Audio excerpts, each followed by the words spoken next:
48 Stunden vor der Chemo bis 24 Stunden nach der Chemo auf jeden Fall kein Zucker Ja. und nichts Tierisches, also vegan. Damit es der Krebszelle richtig schlecht geht, Ja. das empfehle ich. Ja. Celebration! Super. Celebration. Deine Zellen, dein Weg. Guten Morgen, lieber Professor Michalsen. Schön, dass Sie sich die Zeit nehmen. Ja, guten Morgen, Guten Frau Singh. Morgen. Die Frage ist, haben Sie schon gefrühstückt? Und wenn ja, was? Soll ich wirklich Wirklich? ehrlich antworten? Ja. Ja. Ich habe heute gefrühstückt. Ich frühstücke nicht immer. Ja. Ich mache meistens das Intervallfasten so, dass ich das Frühstück weglasse. Aber heute war der letzte Schultag der Kinder und wir haben beschlossen, Brötchen zu holen. Oh Gott. Und dann habe ich heute Morgen mit großem Genuss Honigbrötchen gegessen. Wow. Ja, Ich dachte jetzt, Vollkorn. Ja, Vollkorn. na, okay. Ja. Ich dachte jetzt, Sie erzählen mir irgendwas vom Frischkornbrei Ja. und so. Hinterher habe ich noch ein bisschen Weizenkeime, Leinsamen und Haferflocken verzehrt. Fürs schlechte Gewissen. Ja, genau. Noch ein paar Löffel hinterher. Okay. Ich hätte jetzt gar nicht gedacht, dass Sie schon gefrühstückt haben, so früh am Tag. Also, ich habe noch nicht gegessen, habe aber jetzt auch noch Ja. keinen Hunger, weil ich fange immer um 11 an. Also, Ja, ich handhabe es immer so, ich gucke, dass ich eine Pause habe. Eine Essenspause von der Nacht her, 14 Stunden, also Intervallfasten. ja. Ja, und wenn ich dann, sagen wir mal, am Abend mal sehr früh Abend gegessen habe oder nicht, dann frühstücke ich auch. Kann aber auch mal andersrum sein, ne? Dass Ja. ich dann, wenn ich um 21 Uhr Abend esse, dann frühstücke ich nicht. Okay. Und wenn jetzt heute der Tag schon ganz anders ist, wie sieht der Rest des Tages aus? Bleiben Sie dann in der Spur oder werden Sie dann auch ganz verrückt und essen auf einmal Spaghetti Carbonara oder sowas? Also es ist ja schon so, wenn man sowas macht wie morgens ein Honigbrot zu essen, dann wackelt ja die Linie, ne? Ja. Ganz klar. Ja, aber da fange ich mich dann schon wieder ein, ne? Das Okay. heißt also, ich gucke dann, dass ich jetzt mittags dann was Gesundes, was Gutes esse und das dann abends nicht zu spät ausklingen lasse und noch ein bisschen Sport mache. Ach so, auch noch. Ja, Ja. klar. Okay. Das ist natürlich super vorbildlich, aber Ja, wäre ich weiß schon- nicht, vielleicht, ich will immer nicht ein Vorbild sein, das ist gar nicht der Punkt, aber ich merke einfach, dass ich mich selber wohler fühle, wenn ich es so mache. Also jetzt nicht so, dass ich so einen Plan abarbeite, du musst ein Vorbild sein, da, Ja, sondern es geht einfach ums Wohlbefinden. okay. Ja. Also ich stelle auch immer fest, dass ich, wenn ich in diesem Plan bleibe, dass es mir viel besser geht. Ja, Und wie Sie schon sagen, wenn man dann so ein Honigbrötchen zu einer Uhrzeit, dann kommt man auf komische Gedanken, die man Ja. sonst nicht hat, wenn man im Plan und bleibt. man kriegt schneller wieder Hunger auch. Ja, das ist interessant. Okay, wir gehen da nachher noch mal ein Ja. bisschen mehr drauf ein. Bei Celebration hier geht es ja um die Gesundheit der Zellen. Ja. Es geht um Leute, die eine Krebsdiagnose bekommen haben, erstmal auch so verloren sind, nächtelang am Computer sitzen und rausfinden, was kann ich jetzt aktiv machen als Empowerment auch, ganz wichtiger Punkt, finde ich ja, um was für meine Gesundheit zu tun, abgesehen von den Meetings mit den Ärzten und dem ganzen Ablauf, den man dann ja automatisch auch hat. Und was kann ich tun, um gesünder zu essen? Ist ja eigentlich das Einfachste, was man umstellen kann, ist ja die Nahrung, kann man ja Ja, von heute auf ja. morgen eigentlich machen. Und was würden Sie jetzt sagen, ist so die einfachste Sache, wenn jemand die Diagnose Krebs bekommen hat, was er machen kann?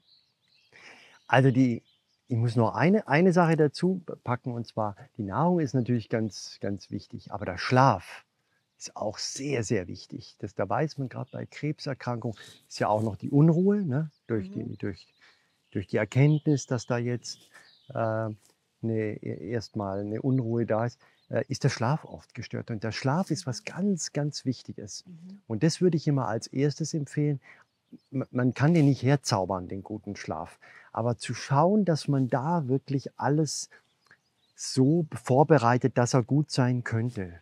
Und das sind so 4, 5 Tipps, die ich immer gebe. Abends nicht am Bildschirm arbeiten oder wenn dann den Blaufilter einschalten, nicht zu lange ans Handy. Das Schlafzimmer komplett abdunkeln, möglichst bei offenem Fenster schlafen, wenn es nicht zu laut ist.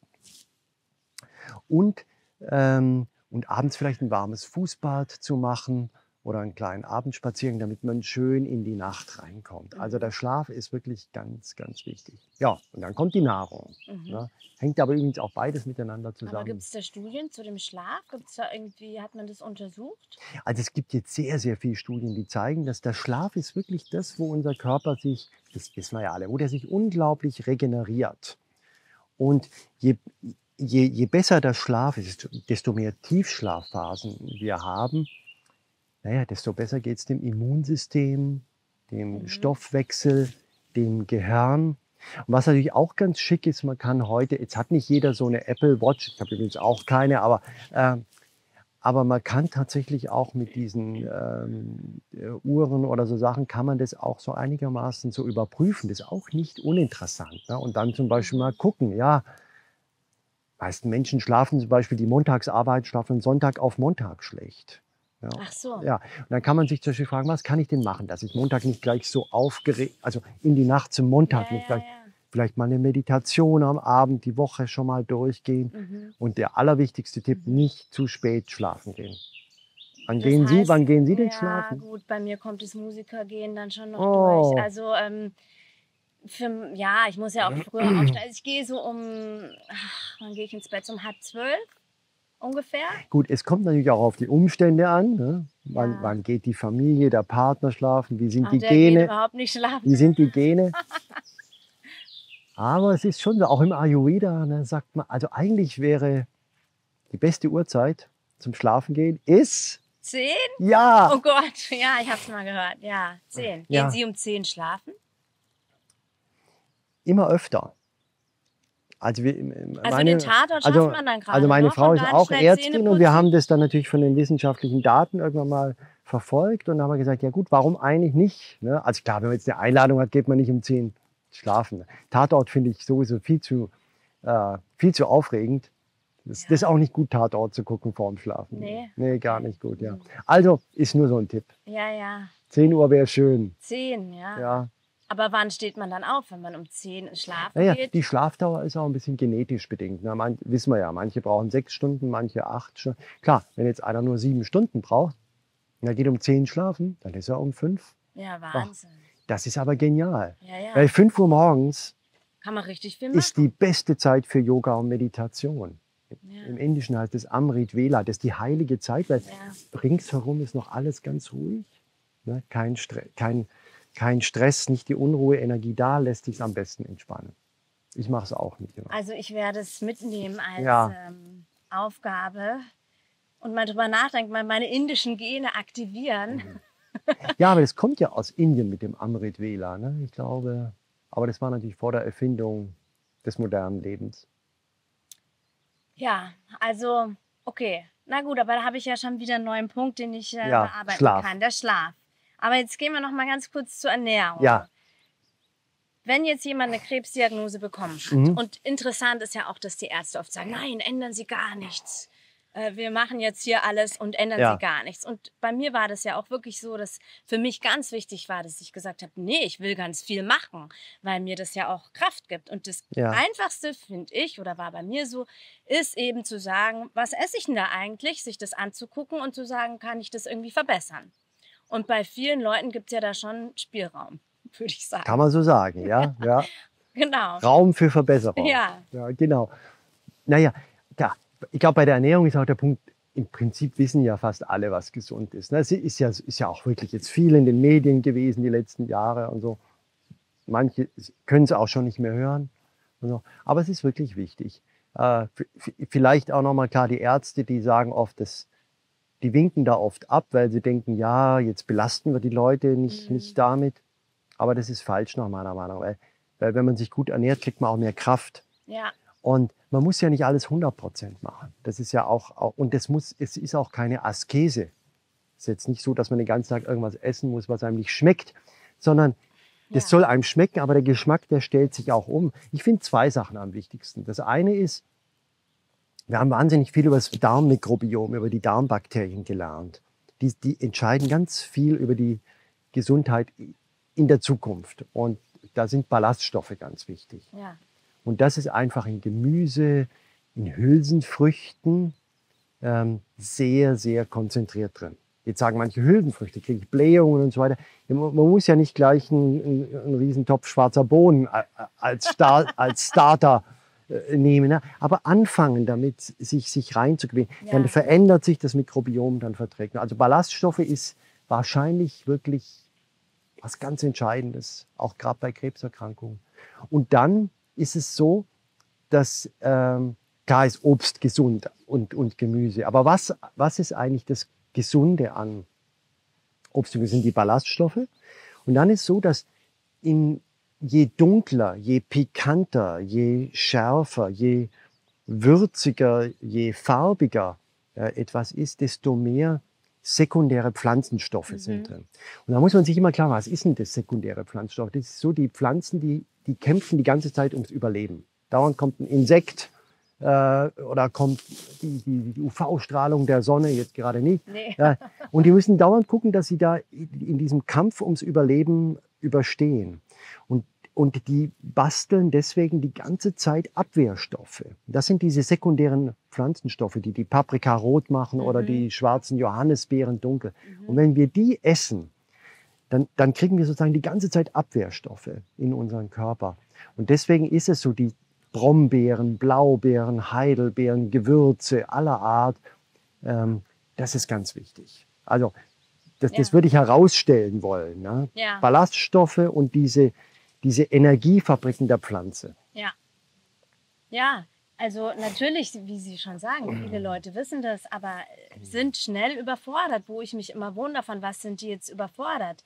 Es klingt halt dann immer so mit Askese, du musst jetzt du darfst jetzt, oder zu mir haben dann viele gesagt, was darfst du denn jetzt überhaupt noch essen? Schon dieser Satz hat mich verrückt der ist gemacht. Quatsch, natürlich darf man alles essen. Genau. Und ich habe dann immer so gesagt, ja, was soll die Frage? Natürlich darf ich alles essen, aber ich entscheide aufgrund meiner Beschäftigung mit dem Thema, dass manche Sachen besser sind als andere. Ja, genau. Der Mindset, dass man denkt, ja, jetzt ist es ein Verzicht oder nochmal was Mühseliges. Und darum geht es wirklich gar nicht. Es geht einfach nur darum, auch um Entdecken. Und das soll schmecken. Und wie gesagt, das ist so mit dem Genuss. Ich habe selber mal geraucht. Ich finde, Rauchen ist immer ein gutes Beispiel. In dem Moment, als ich rauchte, dachte ich, wie es in dieser Werbung auch hieß, ich rauche gerne. Ne, so. Ja, und so. Und fand das auch, ja, das ist doch übertrieben, dass man dann da immer und so. Also man ist da drin und denkt, Mensch, jetzt will mir das jemand wegnehmen. Ne? Dann hört man auf Rauchen und dann sagt man sich ein halbes Jahr später, wie konnte ich denn so bescheuert sein, weil das stinkt ja. So, also das ist immer so wenn man drin ist in etwas, wenn man den ganzen Tag Cola trinkt und süße Joghurts isst, dann denkt man, oh, das ist aber lecker. Ja. Das ist alles Gewohnheit und Gewohnheiten kann man ändern. Absolut, absolut. Und der Unterschied ist halt nur, ich meine, man kann auch mal eine Cola trinken, das ist überhaupt nicht der Punkt. Aber man fühlt sich einfach besser, wenn man nicht so viel Cola trinkt. Ne? Ja, aber da kommen Sie auch an den Punkt, wo ich dann gleich wieder denke, okay, süße Sachen und so, was macht man mit den Kindern? Sie haben ja selber auch Kinder. Ja. Wie kann man denen beibringen, oder jetzt auch gerade Schule, letzter Schultag, dann werdet ihr beregnet mit Gummibärchen und dem ganzen Kram. Was macht man da, ja? Und das ist ja auch eine Prägung fürs ganze Leben. Ja gut, wieder. ja klar. Ja, es gibt natürlich. Das sind ja wirkliche Festivals von Süßigkeiten da, ne? Weihnachten und alles klar. Das ist bei uns jetzt auch nicht so, dass da keine Schokolade irgendwie rumfliegt. Ich glaube, man kann immer, bei Kindern glaube ich, ist es einfach nur, man muss Vorbild sein. Ne? Ja. Also, wenn man, ich habe meinen Kindern sogar mit Erfolg angewöhnt, dass die jetzt Brokkoli gut finden. Richtig gut. Stürzen sich drauf. Ja, also ich habe Weil sie gemerkt haben, dass ich und meine Frau das halt auch total gerne essen. Ja. Aber nochmal, ich esse auch mal natürlich Süßigkeiten. Das ist auch nicht gut, etwas komplett zu verbannen. Ja, also außer Rauchen, das sollte man ja. komplett verbannen. Und bei Alkohol würde ich vielleicht auch sagen, naja, wenn es geht, also Alkohol ist gerade bei Krebserkrankungen, das ist halt wirklich schlecht. Ne? Also gar kein Alkohol. Das wäre am besten. Also nicht mal so. Ich hab zum Beispiel beim letzten Schultag so gedacht, so eine kleine Weinschorle, so mit so einem ganz kleinen Spritzer. Ja, natürlich kann man mal was feiern. Ne? Aber auch wieder zum Thema Schlaf. Wenn man zum Beispiel seinen Schlaf trackt, wenn man so eine Uhr oder so hat, sagen die meisten Leute, sie können es wirklich am nächsten Morgen genau sagen, wie viel Gläser oder wie groß das Glas war, was sie getrunken haben. Aber das ist interessant, weil man sagt ja immer, trink noch ein bisschen, dann schläfst du auch besser. Ja, Oder so ein Rotwein. man schläft erstmal gut ein, Aha. aber die Schlafphasen sind stark Ach so. gestört. Okay. Die Erholungsphasen, Und man weiß ganz klar, dass das mit dem Alkohol zusammenhängt. ganz klar, da gibt es Okay. überhaupt gar keinen Zweifel. Weil das finde ich interessant. Wenn man so eine Diagnose bekommt, dann wird ja oft gesagt, oh Gott, jetzt sind Sie krank, Sie arme Frau, armer Mann. Ja, Ändern Sie bloß nichts, dass nicht noch mehr Veränderung ja, passiert. ja. Und ja, essen Sie lieber mal Ihre Bratwurst und trinken Ihr Ja. Bier und so. Und ich Ja, meine, ich weiß, ich habe das Glück, dass ich immer nur mit Leuten zusammen bin, die, oder ich empfinde das so, die sagen, nee, klar, probier das aus und mach dein verrücktes Zeug und so. Aber ich sehe halt auch, wenn ich dann im Krankenhaus bin, andere Leute und denke mir dann so, eigentlich will ich die so wachrütteln ja, und sagen, ja. bitte änder doch mal was. Aber die Ärzte, ihre Kollegen sollten einfach mal ihr Buch besser lesen oder sich die Zeit nehmen. Ich frage mich dann auch immer, haben die keine Zeit, sich damit zu beschäftigen? Oder finden sie auch das Thema Ernährung einfach so ein bisschen Naja, langweilig? ja, und, ich glaube, also ich war ja auch lange in der Intensivmedizin und in der Kardiologie und so. Ich glaube, wenn man mitten in der Schulmedizin ist, die ja sehr toll ist, die ja viel macht, dann ist das alles Pille-Palle mit der Ja. Ernährung, weil das dauert ja auch so lange und das sind so kleine Effekte und da ist doch besser gleich Operation, Chemotherapie, zack, da sieht man auch, was man hat. Ne? Ja. Und deswegen kommt dann so das Gefühl, naja, das andere ist ja nicht so wichtig. Ja. Aber wird natürlich völlig unterschätzt, dass Erkrankungen wie Krebs oder Herzinfarkt, die sind ja auch nicht zack über Nacht gekommen, sondern das sind ja Entwicklungen im Körper. Und insofern Ja. ist es eine Illusion zu glauben, dass man das immer über Nacht alles so oder so machen kann. Da kommt Ernährung, Schlaf, Stress ins Spiel. Aber irgendwann werden es schon auch, also es gibt schon auch viele Kollegen, die das jetzt wertschätzen. Ja. Ja, aber dauert noch ein bisschen. Ja, ich sehe schon auch eine Veränderung. Also mein Studienprofessor hat jetzt dann doch auch mal gefragt, was ist das jetzt nochmal genau, was Sie da machen mit dem 16,8? Ich erzähle es ihm aber schon seit Ja. 3 Jahren. Und jetzt so langsam, Ja, es dauert. dämmert's. Ja, dauert. aber es ist schon interessant, warum das so lange dauert. Und Ihr Buch sieht man ja wirklich in vielen Buchläden gleich Ja. so vorne dran. Und letztens habe ich dann die Buchhändlerin gefragt, ob sie es gelesen hat. Und dann, weil ich einfach mal wissen Ja. wollte, weil ich wusste, wir sehen uns. Und dann hat sie gesagt, ja, es liest sich ganz interessant. Und dann habe ich so gesagt, ach so, ja, was genau, haben Sie irgendeine Krankheit oder warum fanden Sie es so interessant? Nein, hat sie gesagt, ich bin ganz gesund, aber es liest sich so schön. Mhm. Und dann habe ich so gedacht, okay, also wenn es jetzt sogar die Gesunden schon so Ja, lesen, dass ja. die eigentlich gar nicht irgendwie nachschlagen wollen, was soll ich jetzt Ja. machen, ich habe Diabetes oder so. Aber die fand einfach die Geschichten Ja. sehr interessant auch so. Das ist Also die eigentlich hat auch, das so gelesen. das ist so eigentlich auch am Belustigung. schönsten. Also es freut mich natürlich, ne? Weil klar, es ist ja besser, man wird erstmal gar nicht krank. Ne? Klar, man kann Krankheit nicht 100% verhindern. Das ist Klar. auch Schicksal und Genetik. Aber man kann schon auch mit der Ernährung viel machen, weil bei Diabetes oder Bluthochdruck oder Arthrose oder so, da kann man schon. Es gibt ja eine Schätzung, man könnte schon 70% aller chronischen Erkrankungen vermeiden. Ja, das finde Und, ich das ist, verrückt. und da kommt immer dieser Punkt, wo ich auch immer sage, wenn die Leute dann, ich sage es auch meinen Patienten, ich sage, ja, dann habe ich ja gar keinen Spaß mehr im Leben, wenn ich mich gesund ernähre und Sport mache. Sagen mir, ja, haben Sie denn Spaß, wenn Sie nachts vor Schmerzen nicht mehr schlafen können? Das ist doch auch kein Spaß, ne?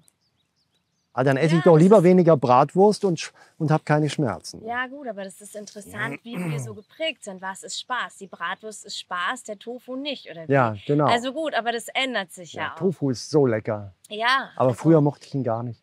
Ja, es kommt halt drauf an, wie man Ja, ihn auch zubereitet. schön marinieren. Ja. Mhm. Also, aber nochmal zurück zu Ihrem Buch. Ja. Könnten Sie ganz kurz, ich meine, ich weiß, das ist so eine bisschen dämliche Frage, aber ganz kurz zusammenfassen, warum jetzt eigentlich Fasten, darum geht es ja auch Ja. hauptsächlich in dem Buch, so gut wirkt auf den Körper, auf die Ja. Gesundheit, diesen Effekt nochmal mit der Autophagie. Ja. Kurz zusammenfassen, dass die das Buch noch nicht kennen und sich aber schnell hoffentlich kaufen, nochmal wissen, okay, Ja. das ist der Effekt beim Fasten. Der Körper braucht einfach, genauso wie er von seiner Aktivität den Schlaf braucht, braucht er von seiner Verdauung und Stoffwechsel auch eine Pause. Und da wir so viele Sachen erfunden haben, die die Pause abgeschafft haben, Kühlschränke, Supermärkte, Spätis und so. Es gibt ja zum Glück keine Hungersnöte mehr oder dass man einen Tag lang nichts mehr zu essen hat, das gibt es nicht. Aber darauf ist der Körper, so ist er gebaut, dass er es am besten findet, wenn er Pause hat.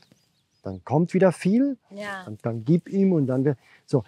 Das heißt, wir leben gegen unsere Programmierung eigentlich, gegen unsere genetische Programmierung. Und das Fasten holt das einfach zurück. Und was der Körper dann macht in der Fastenpause, egal ob es jetzt 16 Stunden beim Intervall oder 14 Stunden sind oder ob jemand mal 5 Tage heilfastet, er beginnt sich zu regenerieren, zu reparieren. Da, mit so schönen Dingen wie Autophagie, also wo die Zelle dann Dinge, die sie nicht haben müssen, so auffrisst sozusagen und raus. Das ist wirklich faszinierend. Und ich gebe da immer manchmal so triviale Bilder. Der Körper braucht einfach eine Pause. Man kann ein Auto auch nicht reparieren, während man auf der Autobahn fährt. Das muss in die Garage, das muss abgestöpselt werden. Und so ist es bei uns halt auch. Und das Fasten ist ein ganz einfacher Trick, um dem Körper diesen Raum zu geben. Was ich am Fasten immer noch toll finde, ist, dass man so high wird. Also so ab dem 3., 4. Tag. Ja, das finde ich auch faszinierend. Hat man tolle Ideen. Ja, auch künstlerisch. Ne? Ja, total. Also bei mir war es ja immer so, ich schreibe ja viele Songs und Texte und so und habe immer Musik gehört und durch meine Erkrankung wurde das so ein bisschen verschüttet. Ja. Aber beim Fasten bin ich dann so ganz klar und dann habe ich so wieder dieses Gefühl, ich bin verbunden mit dem Universum und es fällt so in mich rein. Genau. Und ich kann das so gebären wieder irgendwie. Ja. Das ist ganz toll. Man darf ja nicht vergessen, das Fasten hat ja eigentlich seine Wurzeln in der Spiritualität, in der Religion. Deswegen gibt es ja in fast allen religiösen Traditionen. Ja. Ob jetzt Ramadan oder christliche Fastenzeit oder Theravada, Buddhismus, überall gibt es das. Und warum? Weil das eben diesen Zugang zu dem, was außerhalb vom Konsum gibt, nährt. Ne? Und ich kenne viele Künstler, die bewusst auch fasten. Und mir geht es auch so, dass ich finde interessanterweise, wenn ich faste, dass so dieses Gefühl, was man am 4., 5. Tag hat, das ähnelt eigentlich dem, wenn man so ein bisschen auf halbvollen Magen ein Glas Wein trinkt. Also man kriegt auch ja so ein... Ja, ich weiß schon, aber es ist natürlich viel nachhaltiger. Ja. Beim Wein kommt ja dann, im ersten Moment ist es gut, anregend und dann kommt... Das kommt beim Fasten. Was ich auch interessant fand, wo ich ganz am Anfang mich mit Ernährung beschäftigt habe, das Ketogen war ja auch mal ganz lange total im Fokus, gerade bei Krebserkrankungen. Und das ist eigentlich jetzt so ein bisschen runtergerutscht, sage ich mal. Das wurde jetzt so durch das Fasten so ein bisschen verdrängt, weil man da doch gesehen hat, es ist wohl doch nicht so optimal. Sagen wir so, das Ketogen hat halt 2 Effekte, die haben es hochgebracht. Das ist, man nimmt leicht ab im ersten Moment. Und man hat auch diese Ketonkörper, das ist dieser Ersatzbrennstoff, der beim Fasten eben auch gebildet wird. Aber bei der ketogenen Ernährung, bei der fettreichen Ernährung und proteinreichen Ernährung, kauft man sich das mit 2 riesigen Nachteilen ein. Also Walter Longo schimpft ja immer auf Protein und sagt, das ist einer der größten Fehler, den man machen kann, wenn man eine Krebserkrankung hat, sich eiweißreich zu ernähren. Das sagen ja manche Ärzte. Ne? Man muss Eiweiß, damit die Muskeln und so. Und der sagt, Eiweiß treibt das... Tierisches Eiweiß treibt das ungeordnete Zellwachstum ein. Und dann ist so, ich habe ja vorher die Ballaststoffe erwähnt. Ne? Und wenn man sich ketogen ernährt man sich zwingend mit keinen oder sehr wenig Ballaststoffen. Deswegen ist das nicht gut. Und ich freue mich, dass diese Mode wieder weil eine Zeit war das so das Ding. Oh, schrecklich, ja. Ja, aber es ist schon auch interessant, wie das immer so verschiedenen Wellen unterworfen ist auch. Also ja, das liegt daran, dass natürlich die Ernährung, die wird ganz stark davon getrieben, dass man Gewicht abnimmt. Das ist jetzt für Sie nicht interessant. Nee. Aber 70% der Deutschen haben Übergewicht und die denken dann immer bei allem, was man Gewicht abnimmt, dass das dann auch gesund ist. Und Auf den ersten Blick stimmt es. Wenn ich jetzt durch eine ketogene Ernährung 10 Kilo abnehme, dann ist dieses Abnehmen von 10 Kilogramm gesund. Aber also ich bin immer so frech und sage in meinen Vorträgen, wer das macht, der stirbt dann schlanker früher. Ja. Gott. Ja, Was sagt dann ihr Publikum? Buht sie aus? Oder manchmal, ja, manchmal. Die denken dann, na, zu dem gehen wir nicht Ja, mehr. ja, So genau. viel Wahrheit wollten wir Ja, gar nicht. genau. Ja. Aber das ist doch auch interessant. Es gibt ja viele Leute, wie Sie schon sagen, es gibt ja zu viele, die übergewichtig sind. Und ich habe oft den Eindruck, dass die Ärzte nicht, ich sage es jetzt mal so, wie ich es sage, die haben nicht die Eier zu sagen, jetzt nimm mal ab. Ja, ja, ja. Aber ist es dann so, dass man als Arzt denkt, so viel Wahrheit kann ich jetzt nicht sagen? Also ist es dann wirklich so, Naja. dass man sagt, ich kann jetzt nicht so persönlich werden, dass ich sage, Sie sind zu dick, nehmen Sie mal ab? Naja, das hat natürlich das hat zwei Seiten. Es ist halt schon so, diese Übergewichtswelle auf der Welt, man sollte da jetzt auch keine Schuldgefühle erzeugen. Das hat ja auch was mit unserem Lebensstil zu tun. Das hat mit ganz vielen Sachen zu Ja, tun. ja, Die Leute können natürlich. jetzt, der Einzelne kann jetzt irgendwie auch nichts dafür, dass man die Städte so gebaut hat, wie sie gebaut werden und dass Nestle die Sachen ins Regal stellt als erstes, die da sind. Ne? Ja gut, aber Und er insofern, hat noch die Wahl ja, zu sagen, aber insofern nehme ich's kommt, oder nicht. ja, aber Also, insofern habe ich auch ein bisschen Verständnis, was ja aus Amerika kommt, dass man sagt, man soll den Leuten jetzt nicht Fat-Shaming, ne? Also Ja, jetzt ja. das Nee, auf nee. der anderen Seite ist es auch nicht der richtige Weg, zu sagen, ist gut so, wie es ist. Nein, Ja, das finde ich eben nein. auch. das Also es ist muss es doch einen nicht. Ja, Mittelweg ja, geben. genau. Also Ja.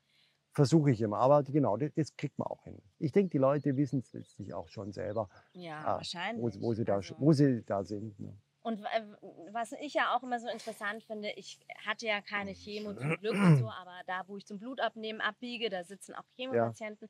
Und jedes Mal gehe ich an diesem Keksteller vorbei. Ja. Und jedes Mal will ich schreien und sagen, leg doch da die Brokkoli-Röschen Ja. hin oder was? Und da liegen diese abgepackten Kekse. Ja. Und da denke ich dann immer so, kann sich das irgendwann noch ändern? Gibt es noch irgendwann jemanden, der draufkommt? Es ist echt mühsam. Ja.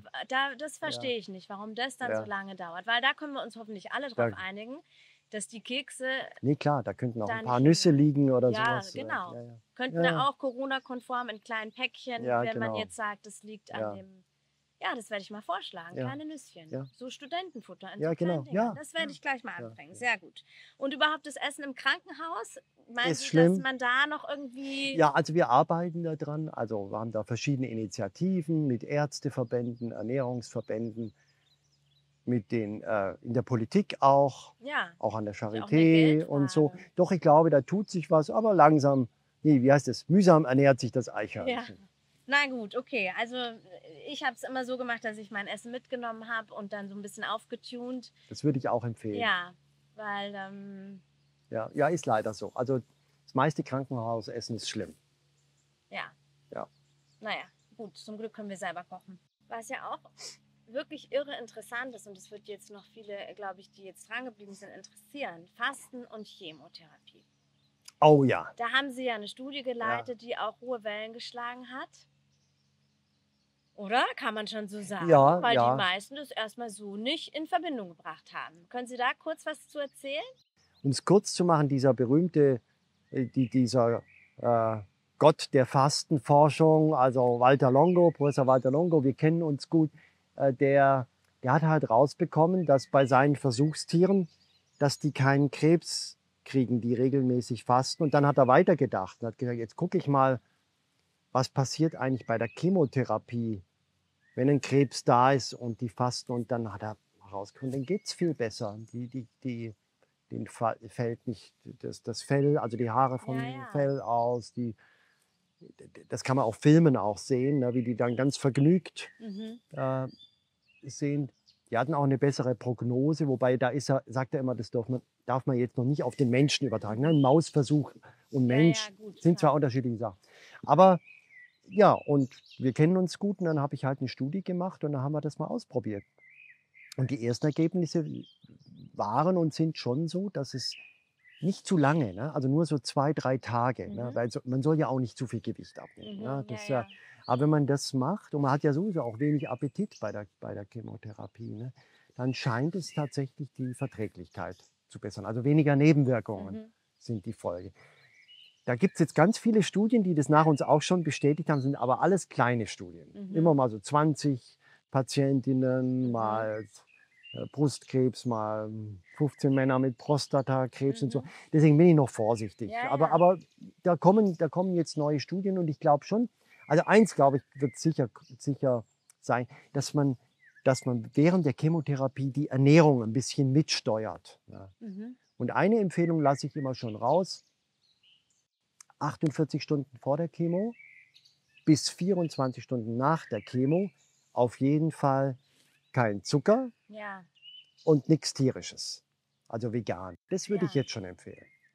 Also das sagen Sie den Patienten Das sage ich dem Patienten schon, weil das ist auf jeden Fall ungefährlich, da nimmt man ja auch nicht ab. Ja. Und wenn ich diese ganzen Forschungen von Longo ernst nehme, der halt sagt, tierisches Eiweiß fördert in irgendeiner Form das Krebswachstum, wie gesagt, nicht ganz direkt, aber halt ein bisschen. Ne? Ja. Und reiner Zucker auch. Ja, warum soll ich das dann nicht gerade in dieser Abwehrsituation?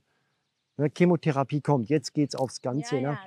dann Und das dann ganz gezielt optimal halten, damit es der Krebszelle richtig schlecht geht, das empfehle ich. Ja, ich hoffe, dass das viele Ärzte sich reinziehen, weil das ist wichtig. Ja. Weil man wird, wenn man als Krebspatient sagt, ich esse keinen Zucker, kenne ich Ärzte, die dann so, ach ja, sie sagen dann schon nichts mehr, weil sie sich nicht mehr trauen. Und bei mir trauen sie sich vielleicht auch gerade nicht, weil sie wissen, ich sage dann auch wieder was. Aber das finde ich... Ja, aber das ist auch wirklich nicht zu verstehen, weil, wie gesagt, diese Ergebnisse von auch anderen, Longo, Descartes, das sind ja Top-Wissenschaftler. Das sind jetzt nicht irgendwelche Laienpraktiker das sind wirklich knallharte Wissenschaftler und die können das von einem Experiment zum anderen, da ist die Krebszelle, da ist Zucker, das kann man wirklich live betrachten. Ja. Okay. In der Situation, ne? Man muss jetzt nicht für immer sein Leben ohne Schokolade verbringen, das haben wir schon gesagt, ne? Aber in der Situation würde ich es optimal halten. Ne? Ja. Und ob man dann noch fastet, das wissen wir in einem Jahr. In einem Jahr schon? Ja. Cool. Ja. Dann sitzen wir da wieder. Ja, dann reden wir wieder darüber. Was ja auch wichtig ist im Leben, die schönen Dinge, nicht nur die Schokolade. Wir haben eine Gemeinsamkeit, außer dass wir uns für gute Ernährung begeistern. Wir haben eigentlich zwei Gemeinsamkeiten. Wir fangen mit der ersten einen an. Espresso. Ach, und das ist von der Firma Nannini aus Siena. Ich weiß ja, das ist die zweite Gemeinsamkeit. Sie sind Musiker heimlich. Genau. Das ist ja die Familie von Gianna Nannini. Genau, ne? und mit der haben wir ja ganz viel gearbeitet. Mein Mann hat die Platten produziert und im Studio sagt mein Mann immer, die wichtigste Maschine ist die Kaffeemaschine. Ja. Und die Bohnen sind immer dann von der Gianna und das ist ihr Bruder, der war Ja, Rennfahrer. genau. Ich habe das mal recherchiert. Der war Rennfahrer, Formel-2-Fahrer. Dann ist ihm ein Hubschrauberteil auf den Arm gefallen, hat ihm den Arm abgetrennt. Dann haben sie ihm den wieder angenäht, so dass er noch schalten kann. Also wirklich auch interessant, medizinischer Fall. Und dann hat er gesagt, er macht jetzt die Kaffeebohnen. Ja. Und das sind die Kaffeebohnen. Sie müssen mir dann sagen, wie er ihnen schmeckt. Also ich habe extra natürlich ganze Bohnen, weil ich davon ausgehe, dass sie selber malen. Klar. Sie sind bestimmt so ein Barista-Nerd. Ja, bin ich. Genau, das dachte ich mir schon. Also genau. Ja, herzlichen Dank. Genau, und damit gehört natürlich zusammen die Musik. Genau. Sie sind Gitarrist, das wissen nicht so viele. Ich habe ja auch mal vor langer Zeit Gitarre studiert in Berkeley. In Berkeley, wo ich es nicht geschafft habe. Da waren Sie auch mal. Vielleicht sind wir uns irgendwo über den Weg gelaufen in Boston. Ja, aber ich habe mich nicht in die Aufnahmeprüfung getraut. Nee? Nee.